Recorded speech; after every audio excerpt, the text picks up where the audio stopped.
Okay, I think it's a good time to get started. So welcome to the Helix webinar series. Today's session is on One Hit Wonder, Helix Service Management, On-Prem Install and Troubleshooting Tips. Joining me today is Mark Walters, our Principal Product Developer. And in the Q&A, we have John Gallagher, his colleague, who will be answering your questions in the Q&A. Before we get started and I hand over to Mark, just a reminder that you have the Q&A section of Zoom. If you do have any questions during the presentation and demo, please put them in there. We will try to answer them as we go along in the session, and we will also have roughly 10 to 15 minutes at the end where we will come to live Q&A. Until that time, you will remain muted, mainly because we have a lot of content to cover and we would like to share this recording at the end. So Mark, over to you to get us started and do your introduction. Thank you very much, Sam. Just double check that you can hear me. Yep, we're all good. Yep, okay, great, thank you. Hello, everybody. Welcome to this webinar. My name's Mark Walters. Some of you may recognize me from earlier Helix On-Prem webinars. I've been with BMC for 26 or so years now, and for the last 3 or 4 of them, I've focused primarily on Helix on-prem deployments, helping customers with the infrastructure and actually getting things installed and getting the platform and the service management components up and running. Obviously, a very different experience for those of you that have done the pre-Helix installs. Today we're going to be looking at the HITT script. I'm also the author of that, so that's why you get the benefit of me or the pleasure of me today. So this is the agenda for today's session. I want to try and spend most of the time actually demonstrating HITT. So we're going to try and get through the presentation bit reasonably quickly, and then we'll get on to a live demo. And at the end, if you have questions about the tool or any suggestions to how it could be improved, please come off mute and let me know. So we're going to start just with a little bit of background on what the HITT is. Look at how and when you use it. The feature section is really just primarily for reference. So we'll step through the different options and modes that the HITT script offers, just at a very high level. And then when we get into the demo, we'll actually run all of those tests and modes so you can actually see how they work and how and where you should apply them. So what is HITT? It's the Helix IS Triage Tool, or Toolkit, I think I might rename it, because the functionality is evolving. It's something that I started writing probably a couple of years ago as a result of the work that I've been doing with the on-prem deployments. A pattern began to emerge that it's due to the way the applications work and the fact that everything was so new to everybody. It was proving difficult to do some troubleshooting because there's lots of new commands and the architecture's different. So these are the challenges that the HITT tool, the HITT script, was developed to try and address. So as I said, with the on-prem deployments with Helix nowadays, there are many components and many dependencies. We've got the Helix platform providing the common services. You've got the different components that are part of the actual service management applications themselves. You've got things like single sign-on realms, tenancy in the platform. All of them, or many of them, are probably new concepts, particularly to those of you that haven't, if they're coming from the pre-container world. There are lots of new tools involved. Jenkins, for example, ingress controllers, things that you possibly never heard of before, and you may well have to troubleshoot them as part of setting up a Helix system. The documentation, there's lots of it. It continues to improve. It's in a pretty good state now. However, there's a lot of it. There's all the stuff to do with Jenkins and the setup. There's the service management pipelines in Jenkins. There's the Helix platform configuration. So it's just purely the volume, which makes it tricky. There's the dependencies between the different settings, the tenancy information, for example, in the platform. You have to reference that correctly in Jenkins. Very often see people get that wrong. For those of you that have done deployments, if you've had a problem and you've had to start looking in Jenkins to try and understand where an issue is, you probably will have spotted pretty quickly that the console output in Jenkins is very noisy. There's a lot of stuff, there's a lot of information that's printed, and it's far from easy to work out which are the relevant errors and which is just background noise. And to be honest with you, I think the only way you can really sort of deal with that is with experience. And of course, then even if you do have a problem, you then have lots of different tools that you have to try and use to troubleshoot it. You've got to work in Jenkins. You've probably got to go and run some kubectl commands. You might need to look at pod logs. The syntax of all those commands will be new, and it's quite tricky to remember what's where if you don't have experience of the architecture of the product. There are Kubernetes secrets and config maps and stateful sets, and the configuration information that you might be trying to troubleshoot can be spread across all of those. So where do you even look? So I say this is where HITT, the HITT script comes in.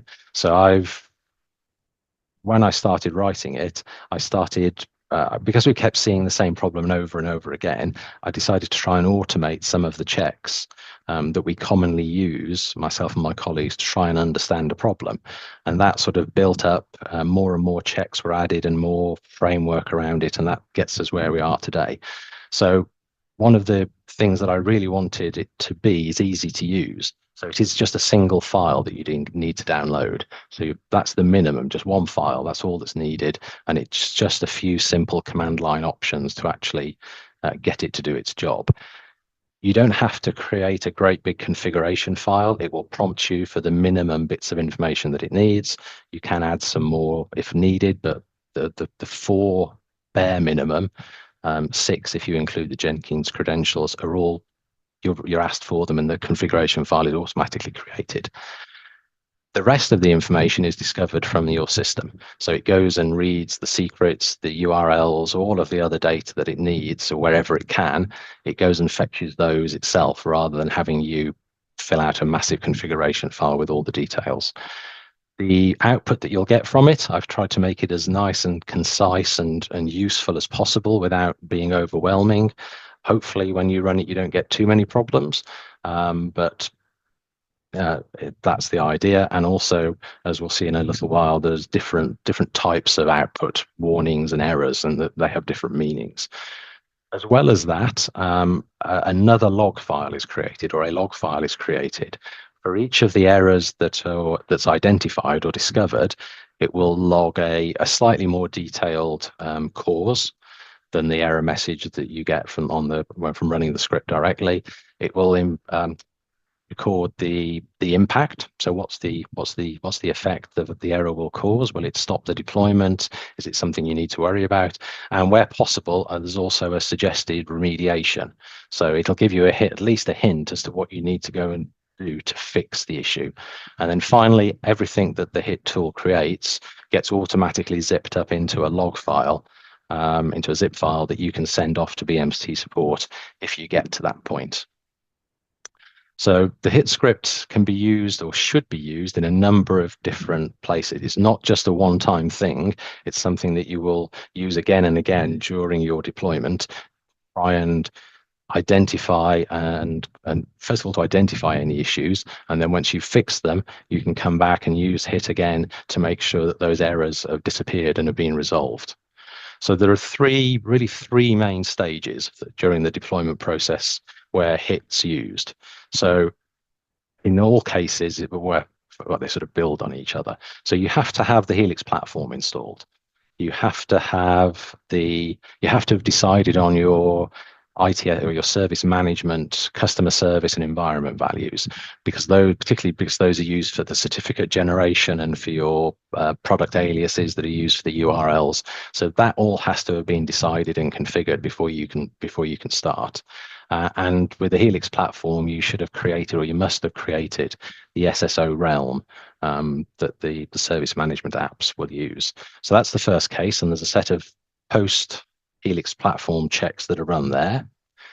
Once you've got Jenkins installed and configured, you go in and you fill in your pipeline values. You run the Helix OnPrem deployment pipeline with only the generate config option selected, and that saves all of the values. So by running the pipeline in that way, you don't start the deployment, but everything is saved in a state and in a place that HITT can then go and read it to do its validation.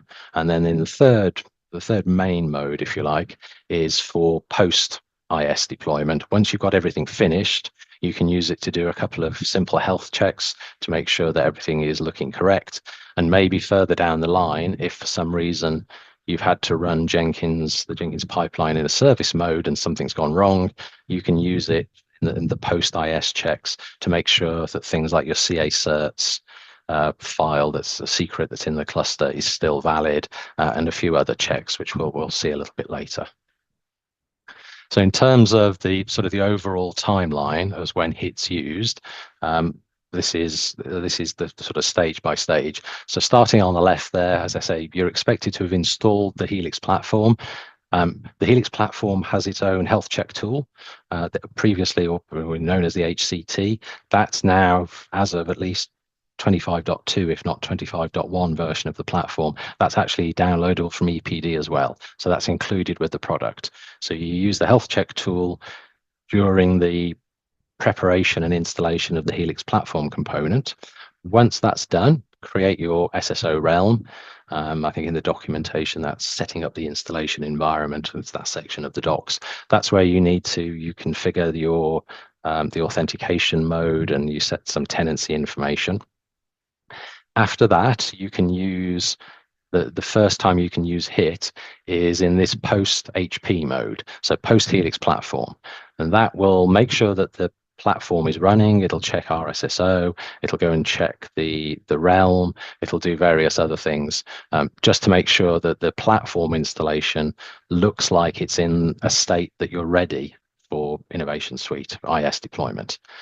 So then you say you have to have Jenkins up and running, you build your Helix on-prem deployment pipeline, you populate all your values, you select only the Helix generate config. We'll come to this in the demo as well, to save all of those values. Run HITT, get the output. If any issues are identified, go in and fix them in Jenkins, rebuild the pipeline again, rerun HITT, to make sure that that issue is resolved. And you iterate around that loop until you've got effectively a thumbs up. There are no further errors to address, at which point you can actually go on and start the ITSM, the service management deployment. And by doing that, the benefit is that hopefully you have fixed all of the common problems that we've seen. So all of the experience from the last few years where myself and John and other colleagues, we've worked with customers, and for those of you perhaps that have been on the boot camps that we run, those problems that we look at in the daily calls, all of that information, wherever we find a new problem, we like to say every time we run one of those boot camps, we find a new way for things to fail. I've tried to add a check to HITT to look for that. So it's by getting the green sign by getting the thumbs up from HITT, you should stand a reasonably good chance of actually getting a complete deployment without having any issues. And then once service management's deployed, you can use HITT in the post-IS mode for troubleshooting and for health checks. There are some additional modes. Two I want to mention here are the TCTL mode and the bundle ID mode. So these aren't directly related to Jenkins and the actual deployment process, but they allow you can use HITT to run simple TCTL commands. For those of you that have used that, you'll know you have to download it and configure it, and that's used for interacting or querying the tenancy information in the Helix platform to get the tenant ID and the status, that kind of thing. And then the bundle ID mode will go and fetch the bundle ID logs from the Smart Apps deployment, and again we'll see that in the demo. The output that you'll see from HITT falls into three categories.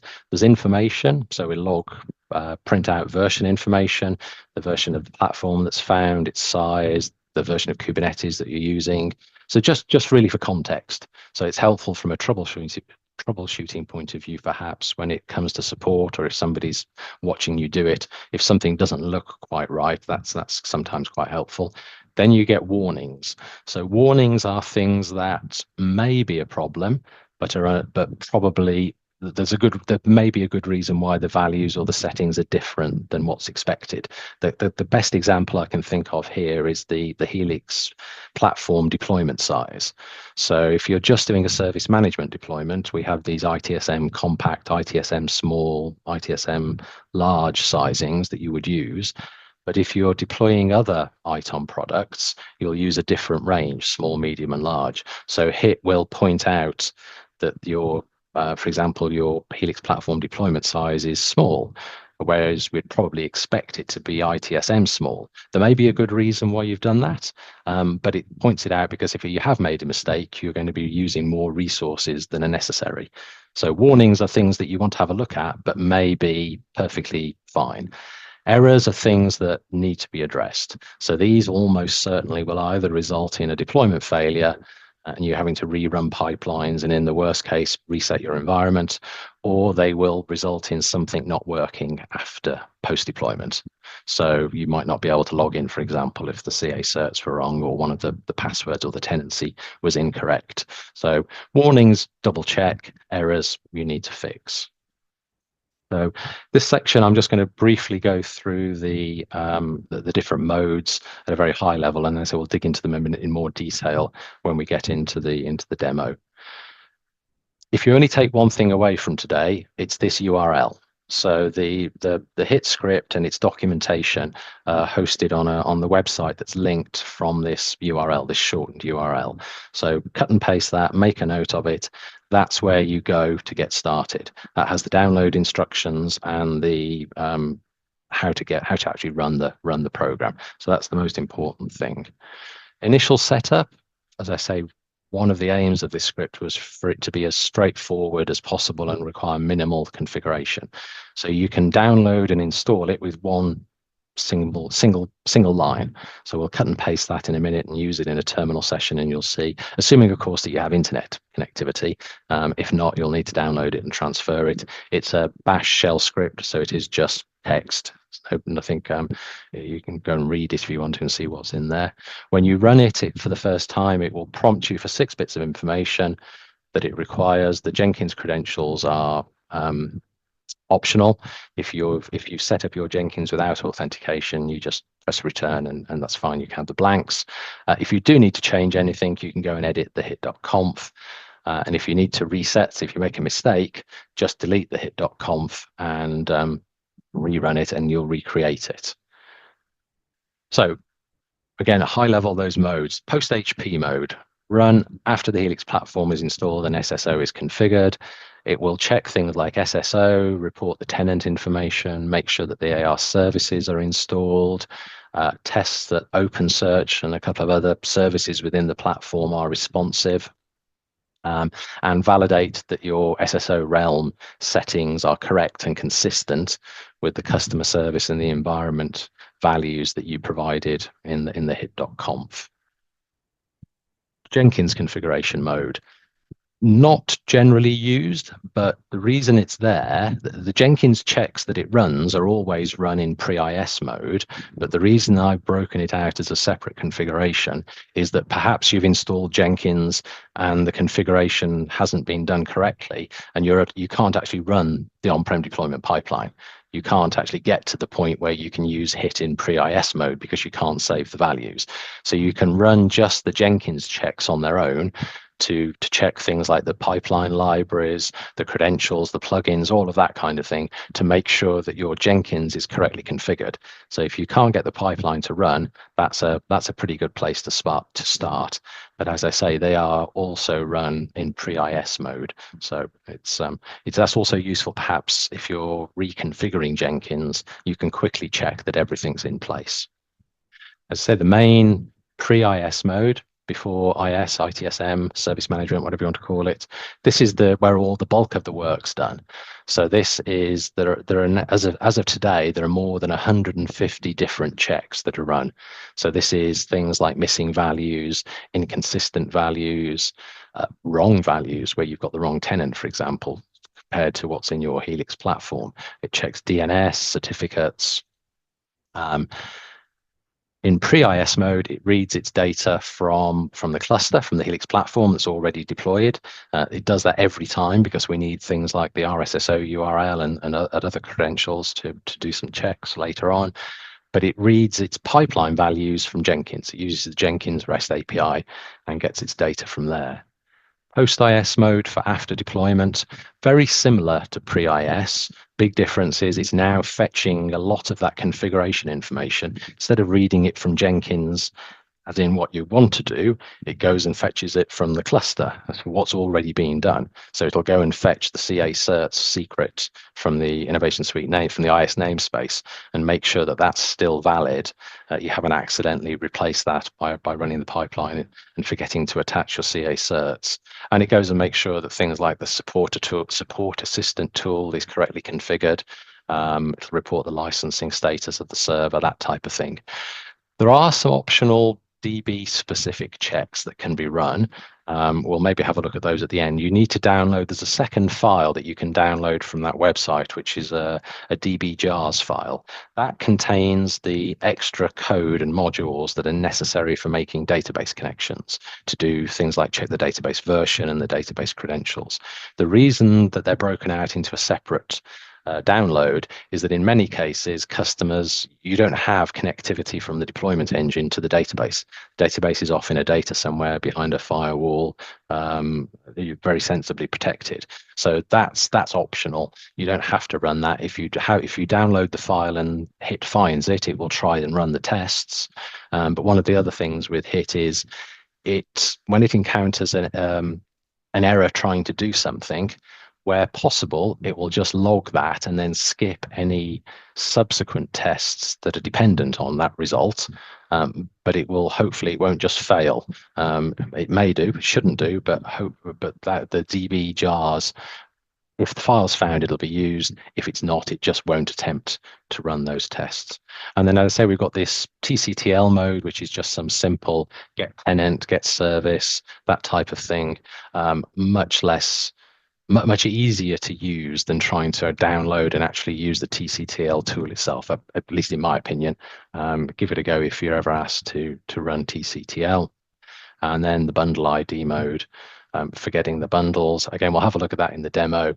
What you need to do is, if you look at the console output from the Smart Apps pipeline, as you can see that status URI at the top right there, you need that GUID looking like string from the end of the URL.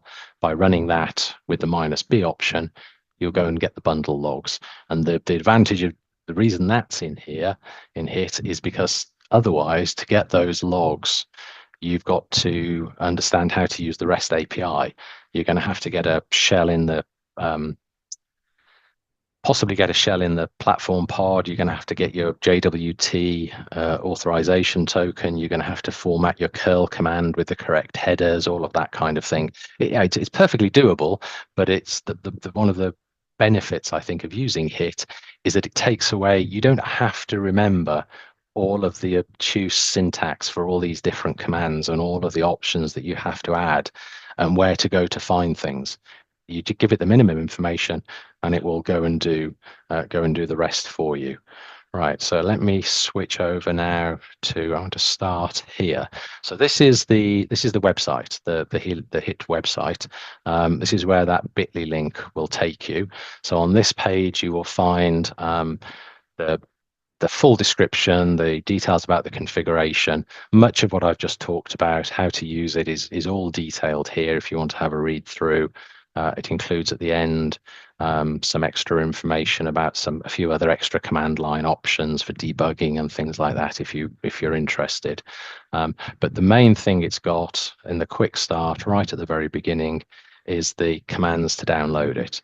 So there are two commands. The first one is the one you're always going to be using. Let me just copy that. And then the second one is the one for that DB jars, which I say it's optional. For many customers, it's probably not going to be relevant, but it's there if you do want to use it.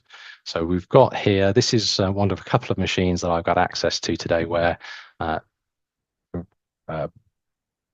are already set up. So this is a deployment engine machine. Jenkins is configured. I'm logged in as the Git user. My pipelines are all set up, but there are a few errors. I have already done a deployment because I want to demonstrate the post IS mode as well, but that doesn't matter. We can still run the pipeline we can still run HITT in pre-IS mode. So let me go and get the HITT tool. So we've created a directory, changed directory, and downloaded the file. So I'm now in the HITT directory, and there is the HITT script. That's it. If you want to run it directly, you've got to use chmod and make it executable. To be honest, I find it typed correctly. I find it easier just to do bash hit.sh.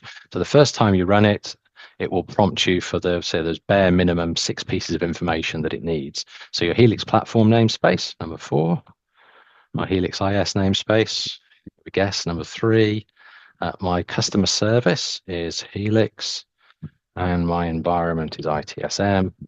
My Jenkins credentials, my login name is Jenkins, and password set. So note this is not the Jenkins OS user that you create just as part of the installation process. This is the login to the Jenkins GUI that you should have set up. Okay, so get a brief summary there of how to use it. And then if we have a look at the files, we've now got a hit.log and a hit.conf file. The hit.conf file, just for completeness, simple text file. So these are the sort of the minimum bits of information we need about the deployment. You've got the Jenkins information there, very secure password. HITT supports if you configured Jenkins to use HTTPS, you can configure it to do that. I had a customer that required that, so we put a work into it and was able to enable it. You just change the protocol to HTTPS, and you can also change the port number if you're using a non-standard port number for Jenkins. This second section here, third section, the required tools, in most cases, you shouldn't need to touch it. The reason it's here, these are all the external OS utilities that HITT uses during its work.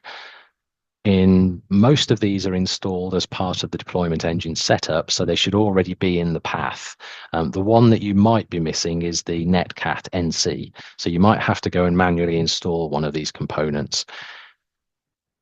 Leaving this as the default just means it'll use the version on the path. If for some reason the versions that are in one or more of these that's installed on your system isn't on the path for the Git user, you can put the full path to the command in here. But I say it shouldn't really be required. So we've got it all set up. Let's run in post HP mode and see what we get. We've done that. N M. There you go, M for mode. So as it runs, it prints some key bits of information. There is a flag to make it more verbose, but some of the feedback early on in its development was that there's not a lot of point printing out lots of info just for the sake of it. So I've muted most of it. You can turn it back on and we'll have a look later. But this is the bare minimum. So it'll tell us a few key bits of information.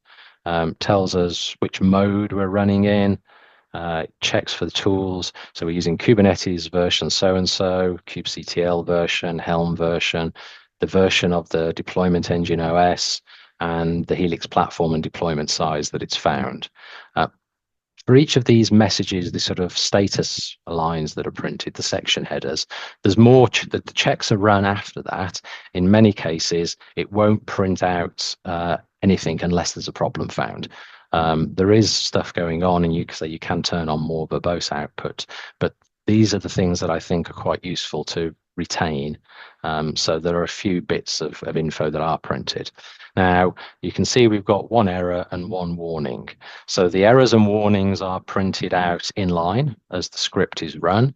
One or two of the errors may have additional output from the command that caused the error to help give you some information. So one would be one of the examples, for example, if you're running with a multi-tenant Helix platform, HITT will prompt you for which tenant to use. If it finds any pods that aren't in a healthy state, it'll list them. So those are printed in line. And then at the end, we also get a summary of the errors and warnings and a little bit of other information to note. So let me just.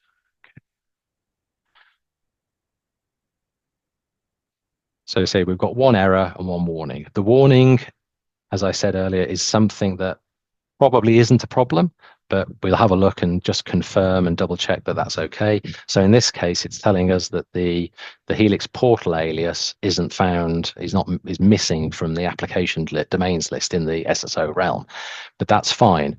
On this particular system, the interops, Helix ITSM interops pipeline hasn't yet run, and that's the stage that adds that. So there's a note here that says it's expected until that pipeline's been run. So we can ignore that warning. However, the error, the ITSM services are not found in the Helix platform. So that is an error because that will stop the interops pipeline from running, so you won't be able to complete your deployment. In this case, it also suggests something you can go and check to understand why. But more importantly is this hit messages.log that's created. So this is created every time the tool is run, and this is the file that contains those cause, impact, and remediation lines for the particular errors. So for this case, for that error 124, each of the errors has its own unique number. It's just the way I keep track of them. So yeah, so the message is that the ITSM services were not found. The cause, slightly more details, is the ITSM services weren't installed, likely because the AR services option in the deployment config was not set to yes. So you could go back and check your Helix on-prem deployment config file to validate that or to verify that. The impact is that the ITSM interops pipeline will fail. And the fix is to go and rerun the deployment manager script with the AR services value set to yes to add those missing services in. So you want to do that before you start the ITSM deployment. Otherwise, you will have an issue.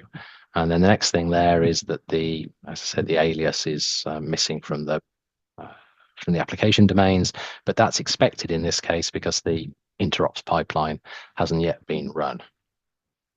So I can't remember how many checks are specific to the Helix platform, but that's the type of thing. What it's also gone and done is check the authentication source, the AR server name in the realm, and the tenancy information as well to make sure all of that's consistent. So that's the first thing you'll use it for.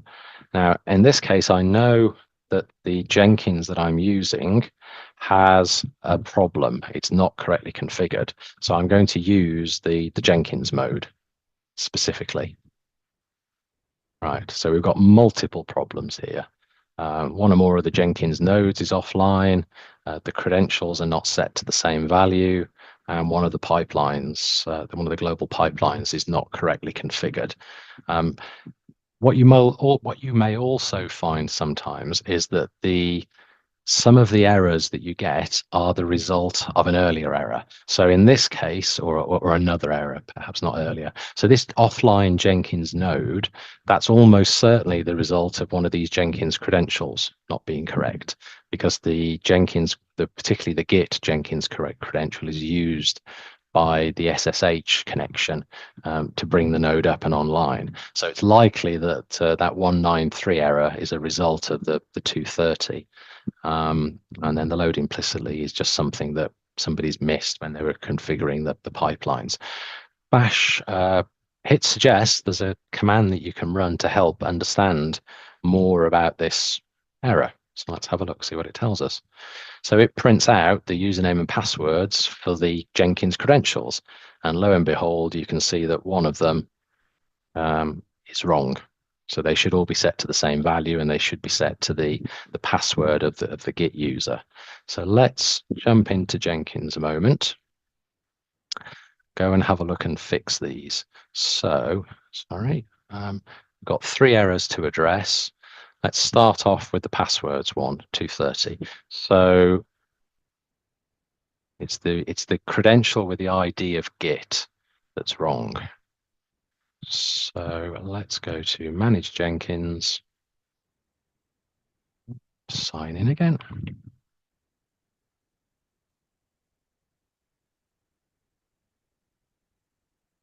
We need to go to credentials, and it's this one, ID Git. Let's update that. Let's change the password. That should be set to that. Okay, now that's been saved. Let's rerun. Well, first of all, we can rerun that to make sure we've done it correctly. And they're all now the same value. And then we can rerun just the Jenkins checks. Okay, so one of the errors has gone. The node is still offline. That may come online of its own accord, but let's go and have a look. So we want to go to, again, to Manage Jenkins. Oh, actually, we can just click on it here. Look, go to the node. Let's have a look and see why it was offline. And yeah, lo and behold, failed to authenticate as Git, wrong password. We've just fixed that issue. So let's launch the agent again. And hopefully this time, yep, it's coming online. So that should have fixed two of the problems. Yeah, just the pipeline issue. So the load implicitly option of the Jenkins reflected. If we have a look at the hit messages.log a moment, remember I said where possible, they'll try and give you some hints about what you need to go and do. So in the remediation section for this, it tells us in Jenkins, go to Manage Jenkins System, find the pipeline library and set the load implicitly option. So it's the Jenkins 2743 workaround library. So in Jenkins, go to Manage Jenkins, go to System, then we're looking for the workaround library. Okay, here it is, and the load implicitly wasn't set, so we can save that.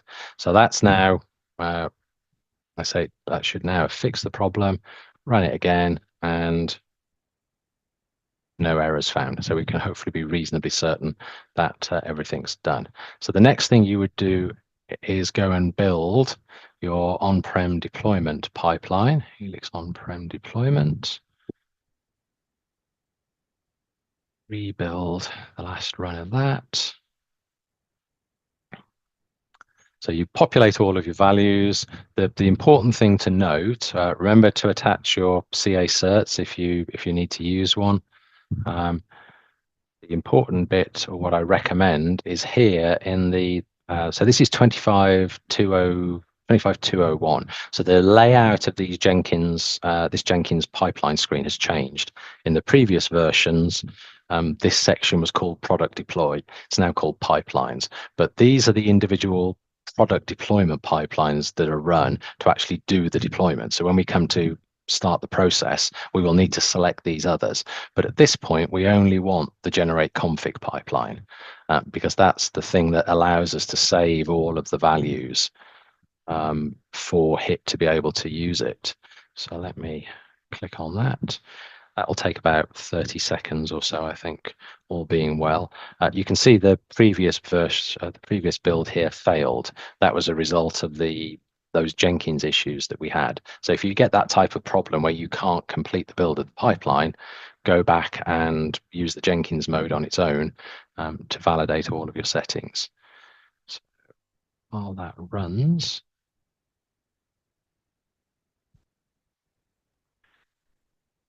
while it does that, let me just show you, there are a bunch of other logs that are created. These are the console outputs from the last build of these individual pipelines. Again, possibly no use to you directly because you can go and look in Jenkins yourself, but it's the sort of thing that support might find helpful to actually see what's in the console output of the different pipelines when you're looking for the source of an error. We've seen the hit messages.log. There are TXT versions of a couple of the files, the hit TXT and the hit messages TXT. These are text-only versions of the .log files. So they're the same content, but they've got the color output removed. So if you're on a console or you're sending it to somebody that's trying to use the file in Notepad, it's much easier just to have a look at that rather than the log version, because the thing that produces it's got a hit.log, let's use that. The thing that produces the output, the bolding and the different colors, they are ASCII control characters, and they don't render very well just as pure text. So the TXT versions are more helpful in that case. The other thing here, so the tool, the HITT script will record, it'll get the events and the state and the pods that are running in the different namespaces. So again, not necessarily directly useful to you, but useful to support. So if you're looking for pods that aren't running, that have crashed, are in image back off, image pull back off error, that type of thing, and also the certificate, the information about your load balancer certificate. So that's handy for checking things like the subject. Where are we? In this case, we're using a wildcard certificate, and the subject, the SANs, the subject alternatives. So that's something that we can use to make sure that the certificate was created correctly. So hopefully now Jenkins is finished. It failed on generate config. Never mind. Let's have a look and see what pre-IS mode says.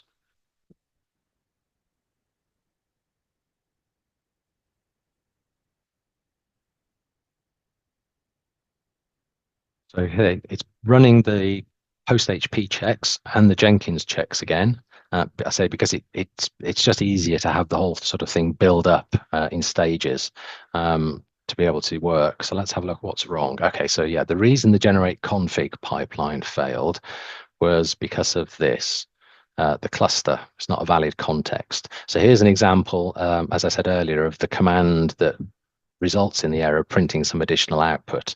So the context, so the cluster value for this system, the cluster should be K3S because that's the context in my kube config file. My tenant domain is wrong. Again, it's a common one. You put a DNS domain in instead of the tenant information, and the registry type. So again, another common one. The registry type is a drop down when you build the pipeline that has two values, Harbor and DTR. All of our documentations talk about using Harbor, so it's obvious you'd set it to Harbor. However, that's not what it means. In our case, Harbor means it's an internal BMC system, and we use a different registry server, so it must be DTR for that to be used. So you can see here we've got a bunch of problems. We can drop into Jenkins. I won't go through it now. I'm conscious of the time, but we can go in, we can correct these values in the pipeline. We rebuild the pipeline again, then rerun the HITT tool, and hopefully those issues have disappeared. If they haven't, then more work is required. Have a look at the HITT messages log. That will have a bit more information, hopefully, about each of those and give you a clue about what you need to go and do to fix it. A couple of warnings. Now, this is that you won't usually see this because I'm running it on a system where the deployment's already been done. HITT will go off and check. It recognizes that the platform pod's running, so it will go and do a few additional checks. So this is for the use case, for example, where you have had an issue after the platform pods have been started, and now it's taken you 3 or 4 days or whatever it is to, maybe it's the last thing you did on a Friday. So you started this, came back on the Monday, you were busy. Tuesday you came to pick it up again. You fixed the problem, but you still had an issue. So the server doesn't have a license. So there's a 3-day grace license that you get when you first install IS. If that's expired, the Smart Apps pipeline won't run because it needs to create more records than are allowed. So because the platform pod's running, HITT's able to recognize that, and it goes and does some additional checks. So went to have a look for the DB checks. However, it couldn't connect to the database, so it didn't bother. It skipped the check. So you'll see that when that happens and when that's recorded, when it says skipping checks, that's because some dependency, something that HITT needs before it can go and do its work, wasn't able to be done. So it will stop. So let's assume we've fixed the issues that were highlighted. We've rerun the deployment. The deployment succeeded, and now we're running in post IS mode. So we want to have a quick look and make sure that everything is as it should be.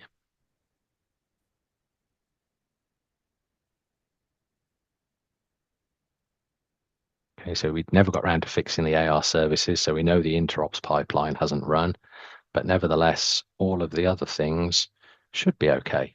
So, yep, so we've got an extra warning saying that the platform admin X service hasn't got an external IP assigned. That's not an error. That's maybe intentional. You can go and assign that IP address later. But if you thought you'd put that value in the pipeline, or you're wondering why your developer studio can't connect, there's your reason. And what I am going to do a moment is I'm going to break this deployment, or try to. I've got a little job here, which is number 7, is that one. I build that. Right, so that's gone off and broken. So this is simulating the case where, for some reason, for example, you've had to run maybe you've rerun the pipeline in service mode. Your database, you've got a policy that requires you to rotate your AR admin password every 3 months. So you would use the pipeline in service mode to update that. So you've done that, and suddenly you find that people can't log in. So we can run in post-IS mode. Let's double check. Remember, we only had the error about the AR services previously. Let's have a look and see if anything else is broken. Right, okay. So what that Jenkins job did was it deleted the CA cert secret in the IS namespace and replaced it with the out-of-the-box one, the default one from BMC, which is what happens if you run the pipeline and forget to attach your CA certs. So you've lost your certificate. So we no longer have the certificate for the load balancer, for the LB host in the platform, and all of our ITSM certificates have gone missing. So that's probably the most common post deployment issue I think that we've seen. So that's that. And then briefly, so I know, Sam, we want to get some Q&A in. I'll just show you the TCTL mode. So here we go. I want to run the get tenant. So there, simple as that. Compare that for those of you that have tried or had to try and download the TCTL tool itself. Get services, and then get services. So that I think will fail. Yep. So get the right syntax. So remember, we didn't have the AR services flag set in the deployment config. So these are the only services we've got. We should have a bunch more. I've got another system here with HITT already installed. I think this one, just for comparison,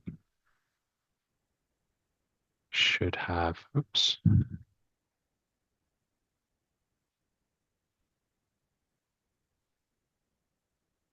Have a look and compare the output.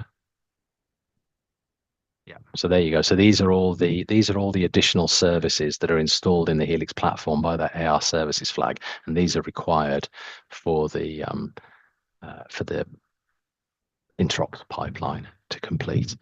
Right. So very briefly, let me just switch back into the presentation. So that was the demo. A couple of things to note. As of course, nothing's perfect. You should run the HITT tool as the Git user on the deployment engine. So that's the user that's used for deployment. So that means you've got the right permissions and file access. I've seen it run as root. That will cause issues and you'll end up going down rabbit holes. Make sure you're running it as the Git user. It will warn you if you're not, as a reminder. Some command line tools, as I said earlier, may need to be installed. I can't test on everything. So things like OpenShift, for example, it should work.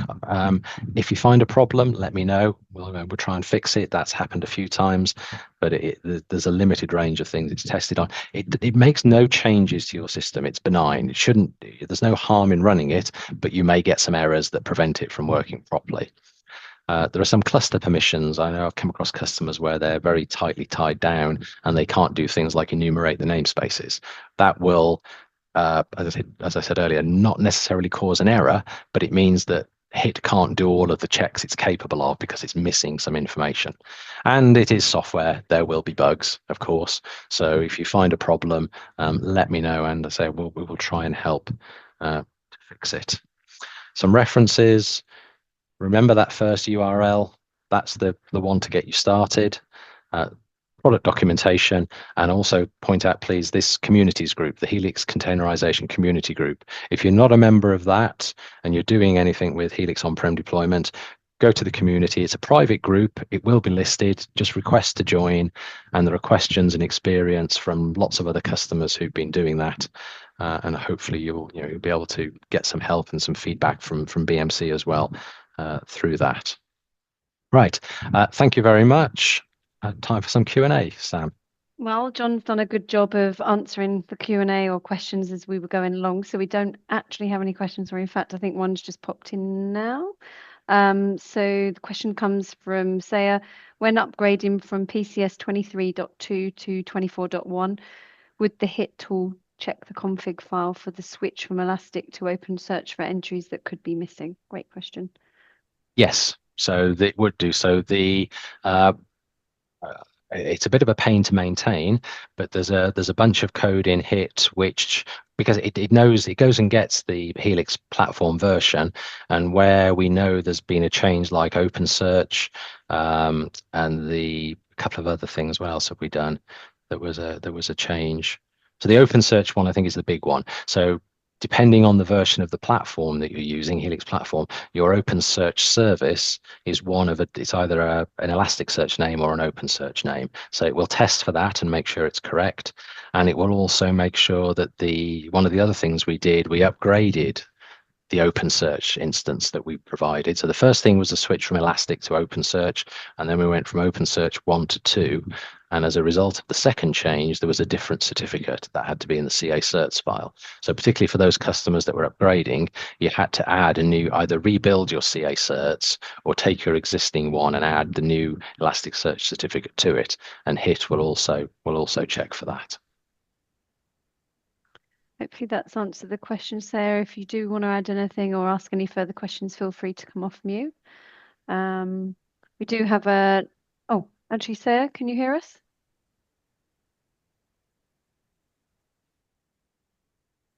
Maybe your audio isn't active. I know sometimes when people join via the browser, it doesn't always allow them to speak. Okay, just let us know if that's answered your question, if you have anything further. We do also have just a response about asking for the recording details. Yes, we do share everything out that we present. Obviously, we need around 24 to 48 hours to get the content updated. I will be sharing it out on YouTube and sending a thank you email, so don't worry if you haven't seen all the links. Mark was also, and John, sharing stuff in the chat. I will pull that from the chat section of Zoom and also get those details into the blog post with all the questions. So hopefully that's answered a few questions. Carl, I can see you've come off mute. I don't know if that was accident or if you have a question. No, it's so that Saya can talk because he's piggybacking off my invite. Oh, okay. So it's to do with the checks, because it was a question that I got him to ask you guys, because we've got an issue at a customer where we've just done a platform upgrade and therefore things aren't working. So we were just asking to see if there was a check in there. Yeah, it is. So if there's no other questions, I'm pleased. If you've got a question, interrupt and I'll stop. But I will, as there's a couple of minutes left, I'll just show you another thing. That HITT messages.log that has the detailed information, that's fine, very helpful. If for some reason you just run the script and you want to maybe there's only one error that you get, you can actually run HITT with there's a -e option. If you do -e and the error number 102, for example, it just prints out the extra cause impact remediation steps for the specific error. So if you're working away on your system and you don't want to keep pinging backwards and forwards between the different log files, just run that -e error number, and you'll get that printed.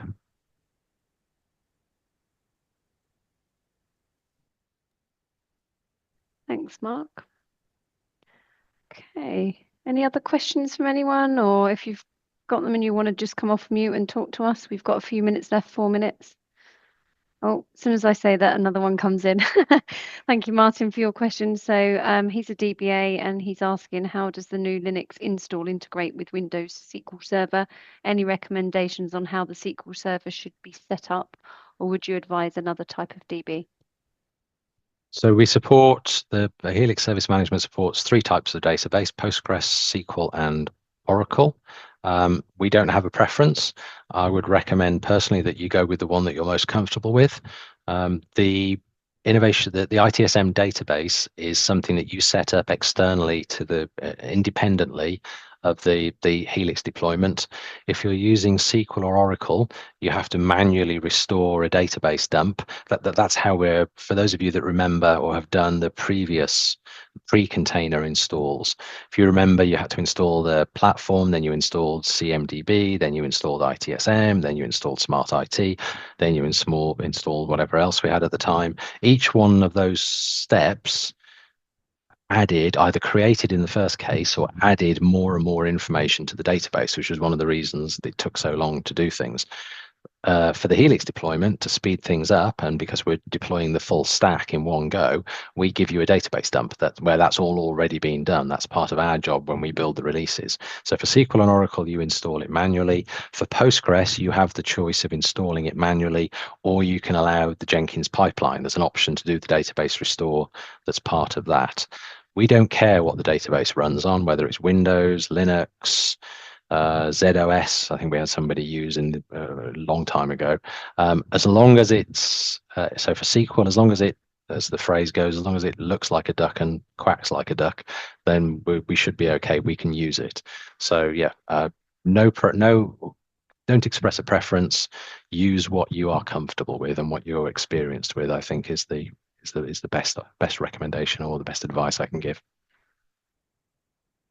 Thanks, Mark. Okay, do we have any more questions? We've got, oh, Martin's just said thank you. I saw that pop back up again. Thank you, Martin.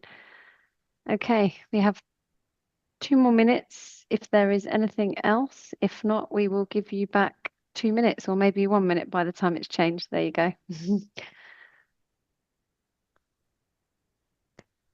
Okay, I don't think we have anything else, so I will just give you back your last minute. Thank you everyone that's attended today, and obviously Mark, thank you for presenting. John will be doing a session next month. So John, just a bit of a plug for you. I know you weren't expecting it. Do you want to just talk about your session that you're running? Because Mark will co-partner you, but he'll be in the panel this time. Yeah, hi everyone. Yeah, as Sam pointed out, I'll be doing a session. This one will be around like deploying both ITOM and Innovation Suite. So I'll be covering 2 different deployment options, and you know, some of the things and pointers to watch out for when you're doing that.